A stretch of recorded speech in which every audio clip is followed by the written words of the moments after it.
Zini, kas ir pats sliktākais? Tātad. Latvijā pieejams tievēršanas līdzeklis ar Eiropa aizliegtu vielu. Nu, šitas, jā, ir.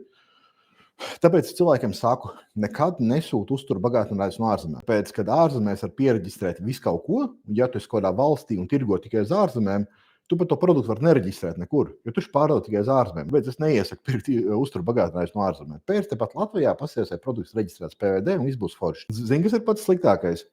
Pats sliktākais ir tas, ka tas produkts ir efektīvs. Tādā ziņā, kad iedomājies tagad Ieva nopērk, SSA, ja, kaut kur tur aizliek to sibutramīnu, molekulu plus, viņi nomet 5 kg mēnešu laikā, neko nemainot. Sāka tur draudzenē, tur draudzenē Zanai, klausies, Zana, viss perfekti, kuru mēs paņēmām šitos te molekulu, vai kā viņu sauc no SS, piečuku uzreiz nomet. Un draudzene, kas ir, varbūt vēl rasnāk, viņai tur 120 kg, viņa, super, es nevaru nomest, davai, ka ņemšu šito tagad dzeršu, sāk dzert un pēc dienas, pēc nedēļas nomirs no insulta infarkta. Jā, tas ir baigi bīstami. Tā kā produktus noteikti, kad tu kaut kādus produktus pērc, vajadzētu pastīties, vai tie produkti ir piereģistrēti PVD, un pirkt tikai tādus produktus, kas ir reģistrēti PVD. Jo par tiem tu zini, ka 99,9% tur viss būs labi.